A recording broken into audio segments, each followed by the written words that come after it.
Bonjour tout le monde et bienvenue dans le cours de géographie. Aujourd'hui, on va s'intéresser à la méthodologie, euh, comment on peut analyser un paysage. Alors, paysage reste un facteur important dans la géographie car euh, c'est c'est l'origine de l'agriculture et c'est important dans nos études. Donc, pour commencer, il faut d'abord réfléchir à ces facteurs. Premièrement, il y a le relief. Relief. Par exemple, il peut être plat, comme des champs agricoles très étendus, ou bien de versant, c'est-à-dire qu'il est à côté des montagnes et il peut être des, comme des terrasses ou des champs agricoles sur la montagne. Et si c'est plat, il y a encore plusieurs solutions, comme notamment une plaine, donc c'est souvent à côté d'une rivière, ou un plateau qui se situe dans les montagnes. Et le versant peut être, par exemple, les terrasses. Voilà. Donc ça, c'est le relief. Donc il est le facteur le plus évident lorsque vous observez une carte. Et ensuite, il y a un autre facteur qui est notamment le climat. Alors, pourquoi le climat est important? Euh, les, Parce que notre produits agricoles sont très dépendants au climat qui les nourrit. Alors, comment on peut observer un climat? Donc, souvent, il n'y a pas une indication directe du climat en général parce que c'est pas comme le météo. Le climat est un phénomène général qui, qui décrit une région. Donc, ce n'est pas simplement s'il fait beau ou s'il pleut, etc. Donc, on peut l'observer seulement par soit la végétation, parce que s'il y a plein d'arbres, ou si c'est des buissons, ou si c'est très aride, comme dans les déserts, ou s'il y a une précipitation abondante, etc. Et n'oubliez pas notre produit agricole. Donc il y a aussi la culture. Donc par exemple, si c'est une rizière, c'est un aliment qui a besoin beaucoup d'eau et beaucoup d'irrigation et de précipitation. Donc si on observe un champ de rizière, on peut déduire qu'il s'agit d'un climat tempéré et humide qui, qui, qui, euh, qui nous procure beaucoup de précipitations abondantes. Ou si c'est la culture de blé ou de céréales, etc.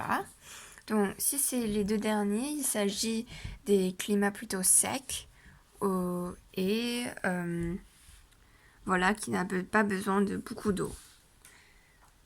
Voilà, donc ça c'est le climat. On peut en déduire par la végétation et la culture des produits agricoles. Et finalement, le facteur le plus important, on va observer la façon dont l'agriculture est ménagée. L'agriculture. Donc, normalement, on va vous montrer un champ avec de nombreuses couleurs et il faut identifier premièrement le produit agricole. Donc, il ne faut pas indiquer précisément si vous ne le savez pas, mais de dire à peu près de quel type il s'agit. Par exemple, si c'est de la rizière, c'est très évident, c'est avec des repiquages ou des champs avec très, très inondés par de l'eau. Et pas précis, hein, c'est juste très vague structure. Et il y a aussi, s'il s'agit de la monoculture ou de la polyculture. Donc vous savez bien, mono ça veut dire une seule et poly ça veut dire plusieurs. Donc s'il s'agit d'une culture qui cultive seulement une type de plante ou s'il s'agit de plusieurs produits. Et par à partir de types d'agriculture, on peut déduire parfois s'il s'agit d'une agriculture vivrière, c'est-à-dire substantif, comme qui se nourrit, ou d'une agriculture commerciale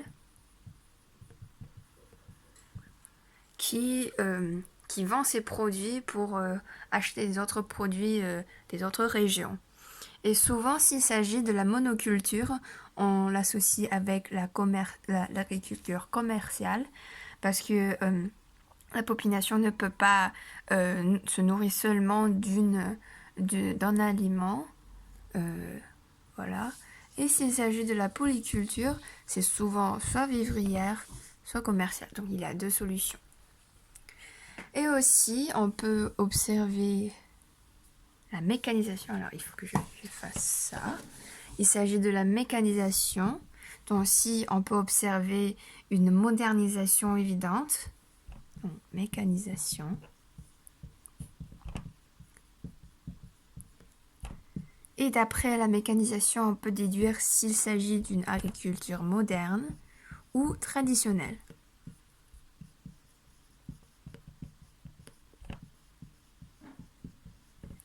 Voilà, moderne, ça veut dire qu'il y a beaucoup d'outils et de systèmes avancés pour avoir plus de produits bruts.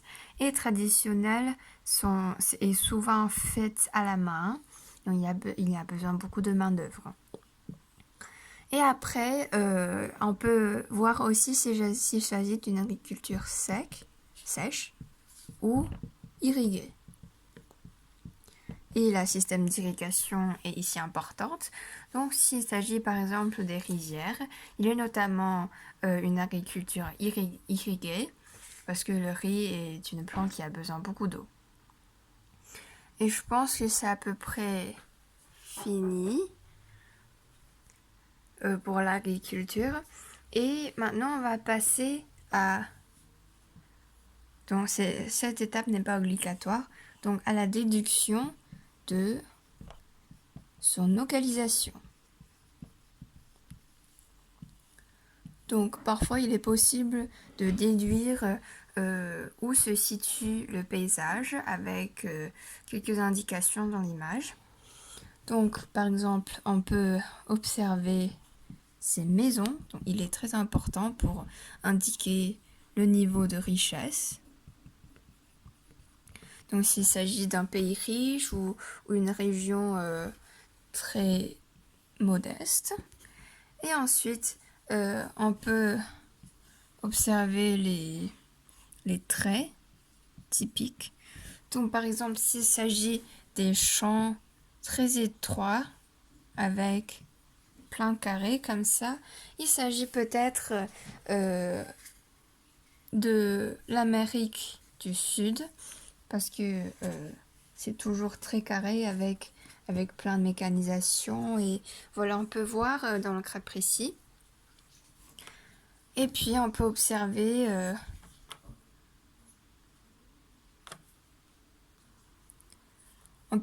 le relief et l'agriculture pour en déduire des cinévagues, par exemple, s'il s'agit des montagnes et que c'est d'une riziculture, il se situe probablement dans l'Asie, voilà, dans les plateaux en Asie centrale, etc. Donc voilà, ce sont les 4 facteurs que vous devrez prendre en compte pendant une analyse de paysage. Donc il y a premièrement le relief, ensuite le climat, après l'agriculture et finalement la localisation du paysage. Merci. Merci d'être venu dans ma classe de géographie. À la prochaine.